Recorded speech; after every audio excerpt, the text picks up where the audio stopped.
Assalamualaikum warahmatullahi wabarakatuh. Selamat pagi. Semoga kalian selalu dalam keadaan sehat ya. Untuk praktek PMKR 12 TKRU1 dan 12 TKRU2, hari ini kita akan praktek, ada 4 ya nanti.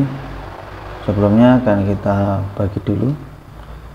Nanti kelompok 1 engine tune up EV, kelompok 2 overhaul mesin kijang 5K, kemudian yang kelompok 3 engine tune up karburator yang di engine stand ya. Yang kelompok 4 nanti engine tune up karbu yang di mobil. Untuk yang engine tune up EV nanti yang diperiksa tahanan injektor nomor 1 sampai 4, kemudian tahanan TPS, kemudian tahanan IAT, kemudian tahanan WTS, ISC, knock sensor, CMP, CKP. Selanjutnya pastikan semua konektor baik, lalu nyalakan mesin. Setelah bisa nyala, nanti baru kita scan menggunakan scan tool. Jika tidak bisa, periksa semua sensor dan aktuator dan bandingkan dengan standarnya. Jangan lupa nanti bandingkan dengan standar. Dimana standarnya?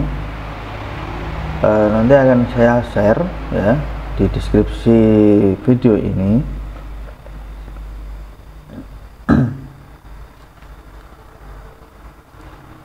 Nah, materi ini ya tentang punyanya Toyota Avanza ya. Nah, di sini tempatnya di mana sudah ada ya tempat-tempat sensornya, kemudian bagaimana cara mengukurnya ya, standarnya di sini sudah ada ya. Nah, ini pemeriksaan ya sensor posisi camshaft, kemudian ini pemeriksaan tahanan ya, temperatur cairan pendingin atau WTS. Nah, pakai seperti ini.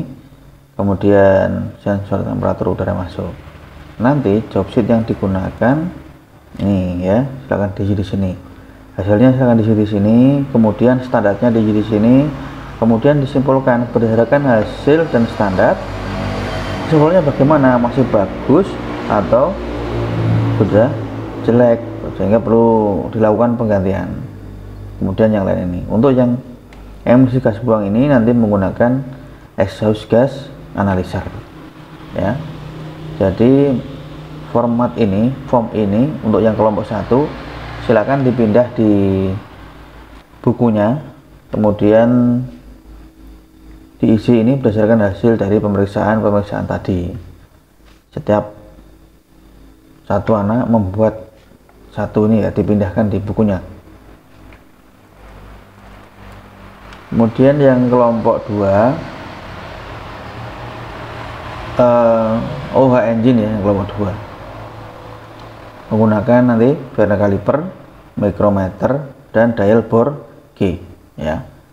Lepaskan piston dari silinder dulu, keluarkan, kemudian ukur piston menggunakan jangka sorong dan micrometer. Jadi diukur dengan menggunakan 2 alat ukur.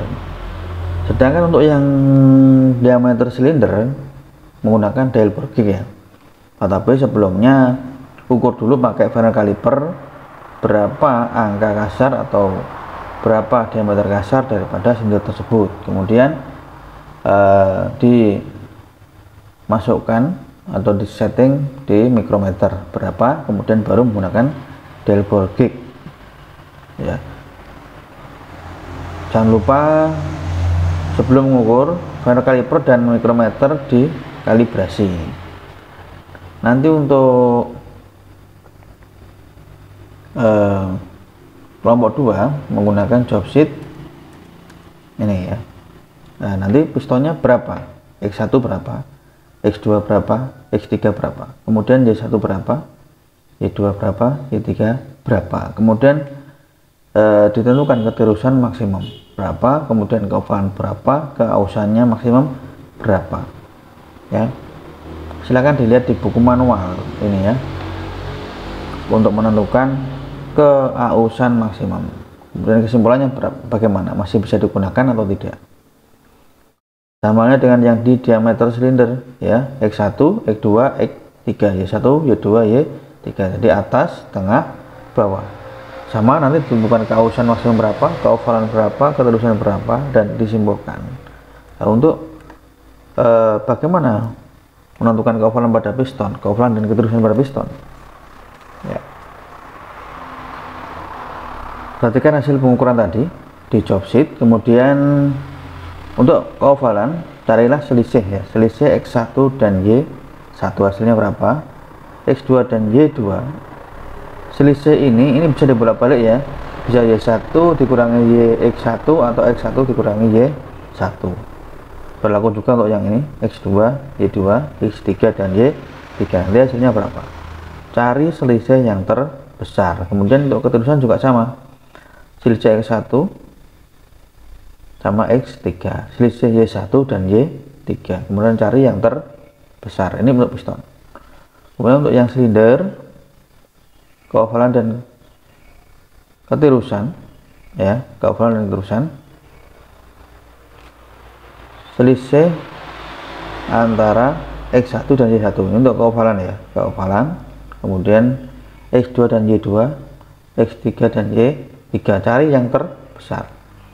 Dan keterusan, selisih X1 dan X3, kemudian Y1 dan Y3, cari yang terbesar. Itu untuk menentukan keovalan dan keterusan untuk mengisi job sheet ini ya. Silakan format ini disalin di bukunya masing-masing ya. Setiap anak membuat ini ya, mengukur sendiri-sendiri, kemudian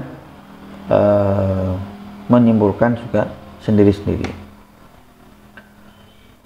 Kemudian untuk yang kelompok 3 dan 4 nanti SOP yang digunakan seperti ini ya, engine tune up karburator. Sama ya untuk yang di engine stand maupun yang di mobil. Nanti yang diperiksa adalah kabel busi, kemudian businya, koilnya, distributornya, celah platinanya. Kemudian nyalakan mesin, lakukan pengukuran timing pengapian menggunakan timing light. Kemudian dual menggunakan dual tester. Kemudian putaran mesin menggunakan dual tester ya. Nah, untuk hasil-hasilnya nanti silahkan ditulis di sini ya. Tahanan kabel koil berapa ya, tahanan kabel koil berapa, tahanan primer koil, sekunder koil ya. Untuk mengukur ini silahkan dilihat di buku manual yang sudah kalian terima ya. Standarnya berapa ya, untuk menentukan bagus dan jelek, standarnya berapa nanti tulis di sebelahnya sini, tulis di sebelahnya ya. Kemudian tahanan kabel busi nomor 1, 2, 3, 4, kemudian standarnya berapa tulis di sini. Kemudian bagus dan jelek, kemudian celah busi standarnya berapa di sini ya. Kemudian kondisi distributor bagaimana ya, nanti standarnya atau prosedurnya bisa dilihat di buku manual yang sudah kalian terima melalui grup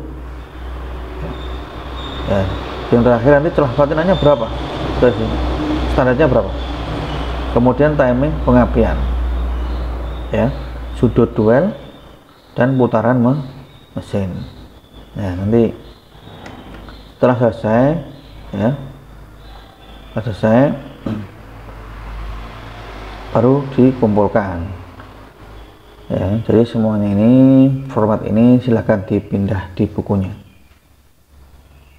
kemudian silahkan dicatat hasilnya berdasarkan hasil pengukuran yang telah kalian lakukan ya.